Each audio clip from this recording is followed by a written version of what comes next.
But of course, we begin with the latest coming from Ukraine. And UK Prime Minister Boris Johnson is in Kyiv this afternoon, making a second unannounced visit to Ukraine, to the Ukrainian capital during the Russian invasion. He'd been due to appear at a conference held by a group of his Tory MPs in Doncaster, but cancelled the visit to travel to Kyiv instead.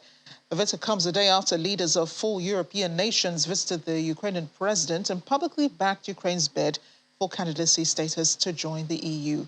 The Prime Minister tweeted a picture of himself with the Ukrainian president with a message saying, "Mr. President Volodymyr, it is good to be in Kyiv again."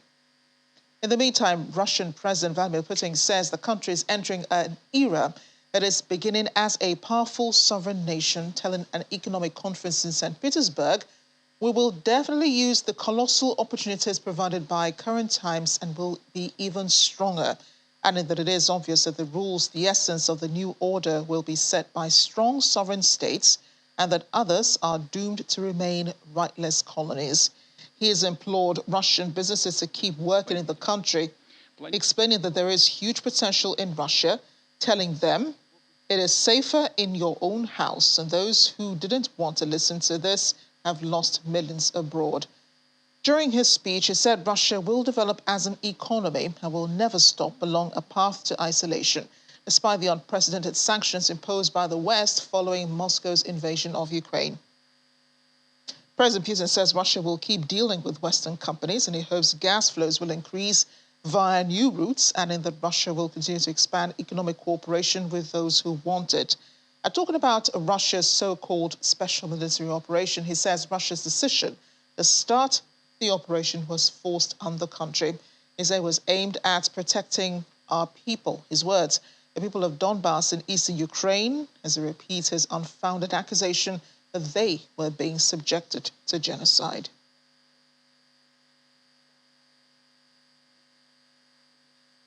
Well, at the same forum, President Putin's economy advisor, Maxim Oreshkin, described the U.S. currency, the dollar, as a drug, and that Russia is overcoming the difficult addiction. He says the whole world has come to realize that the dollar is a drug, not a blessing, and this realization is growing in the better part of the world.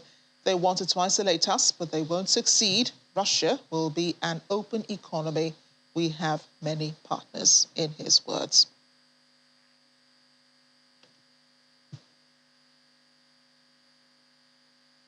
Speaking about the economy, Russia's ambassador to China, Andrei Denisyov, says politics and security cooperation between the 5 BRICS countries have become more important given the vulnerable global situation, calling on the 5 members to reduce their dependence on the US-dominated global payment system. He made the remarks in an interview with Chinese media ahead of the upcoming 14th BRICS summit holding on June 23rd. That event, under the theme, Foster Global Development Partnership for the New Era to jointly implement the 2030 Agenda for Sustainable Development, will be held via video link and attended by leaders of the BRICS countries and relevant emerging economies and developing countries.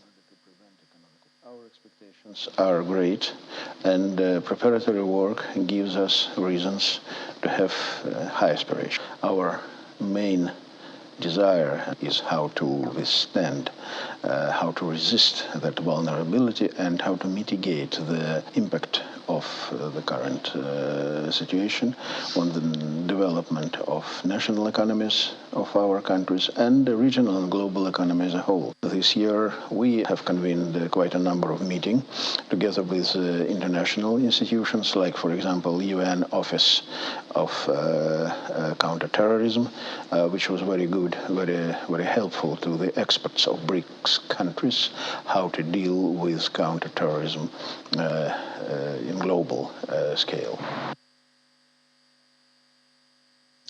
French President Emmanuel Macron says while France will do all it can to help Ukraine win its war with Russia, he will continue to speak with Russian President Vladimir Putin whenever it is useful.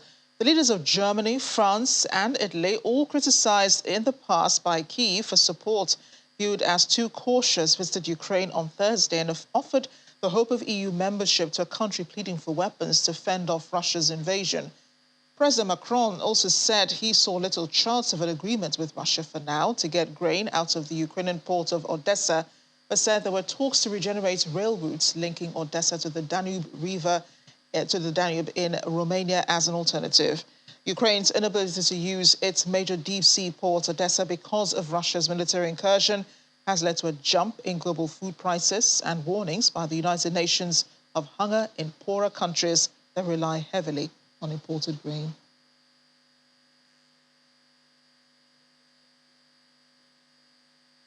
Now, in what many described as a huge step towards full membership, the European Commission has proposed making Moldova an EU membership candidate. The Commission concluded that Moldova, which shares a long border with Ukraine, has reached a solid basis to further alignment with EU rules and regulations, according to the EU executive. Not only Georgia, though, but Ukraine is also up as for candidate membership of the European Union. EU Commission President Ursula von der Leyen says the applications are strong and countries have come together politically, although the setbacks have been criticized because of reforms in the EU. Turning to Moldova, our assessment goes broadly into the same direction as for Ukraine. We therefore also recommend that Council grants Moldova the European perspective and candidate status, on the understanding that the country will carry out a number of further important reforms. In the recent past, Moldova has taken a decisive step towards reforms with a clear mandate from its citizens. It is on a real pro-reform, anti-corruption and European path for the first time since independence. Of course, Moldova still has a long way to go. Its economy and public administration in particular require major improvements, but provided that the country's leaders stay on course, we believe that the country has the potential to live up to the requirements. Georgia shares the same aspirations and potential as Ukraine and Moldova. Its application has strength, in particular the market orientation of its economy with a strong private sector.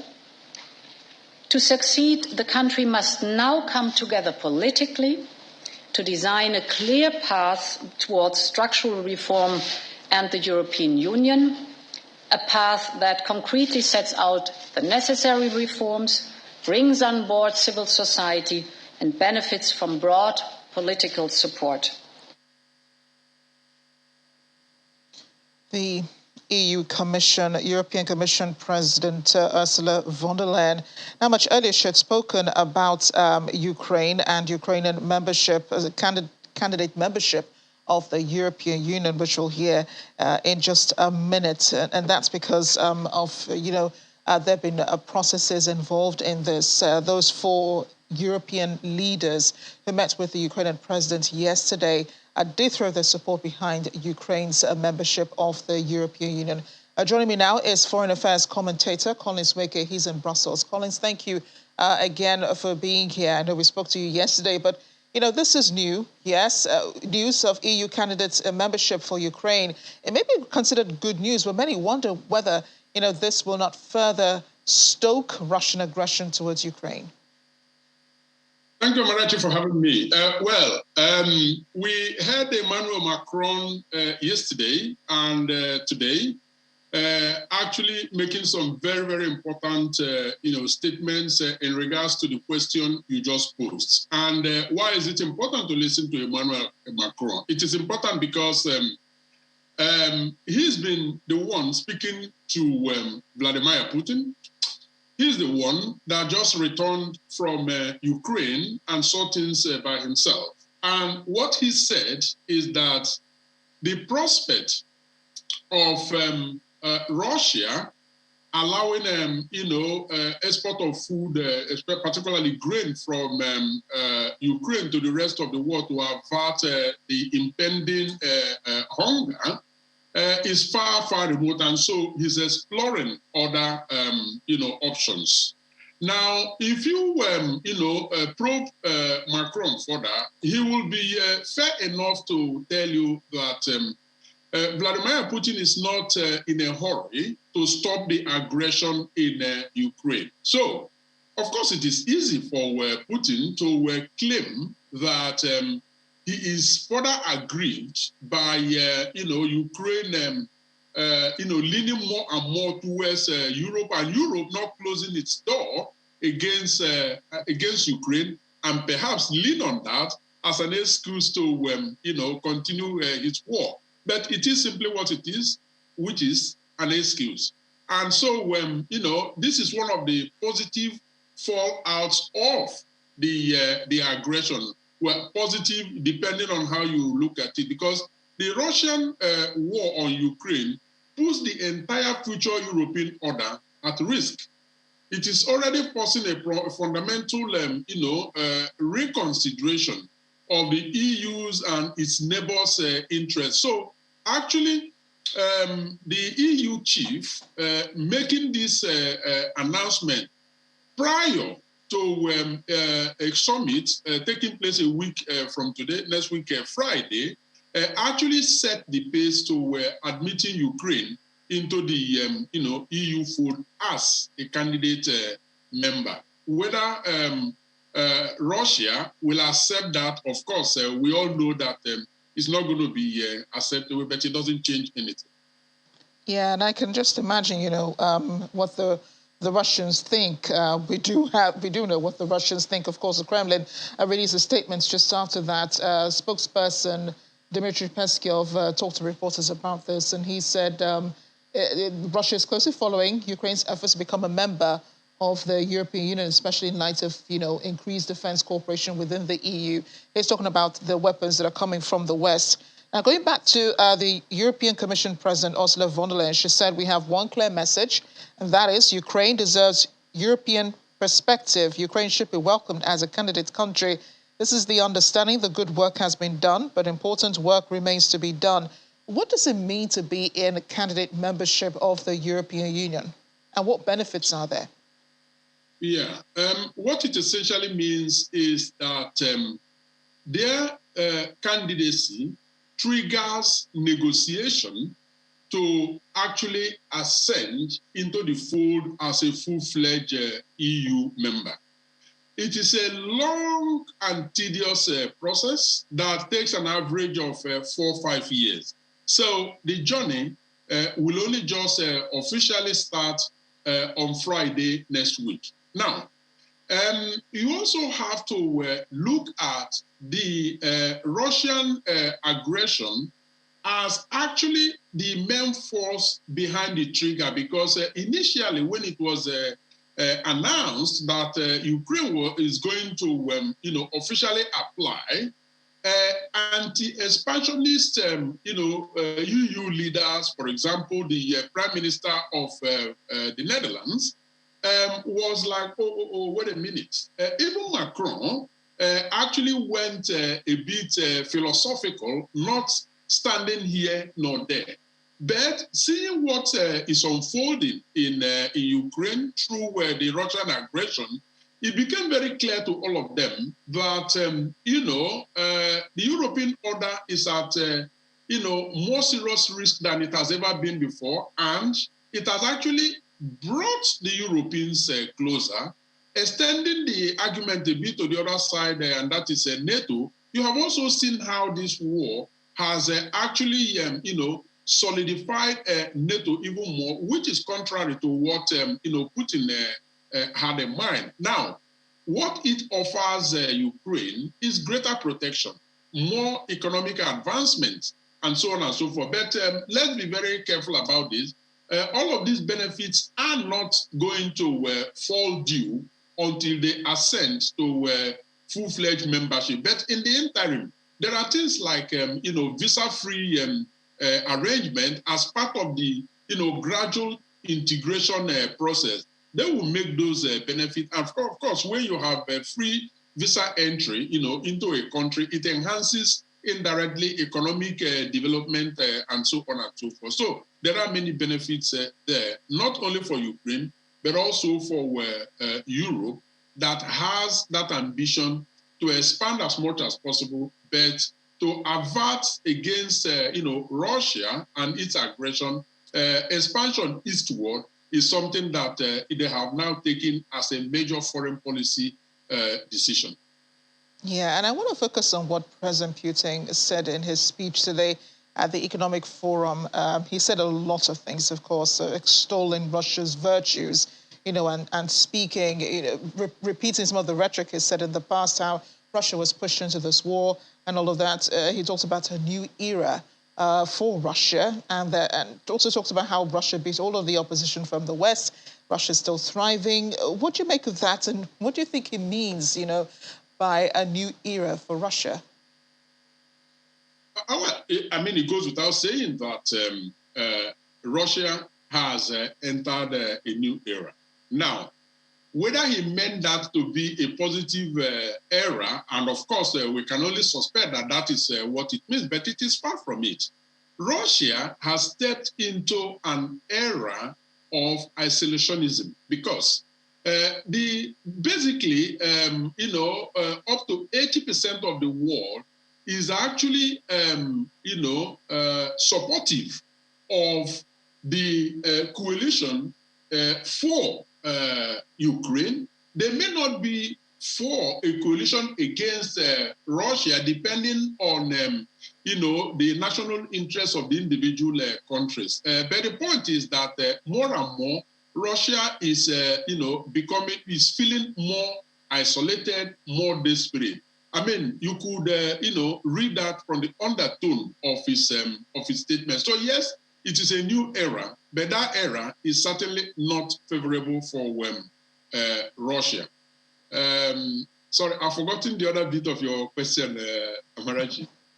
Well, it's, what you made of his speech generally. He talked, of course, about, all the advancements that Russia has made, the economic liberations and all of that. Mm-hmm, mm-hmm. Well, I mean, the credit has to be given to Russia in terms of how they have actually tried to manage the barrage of, sanctions that have come their way as a consequence of their, invasion of Ukraine. I think the calculation in both Washington and Brussels was that before now, I mean, Russia would have, crumbled, but they have stood their ground. That, however, doesn't mean that, they are not cracking under the weight of the economic sanction.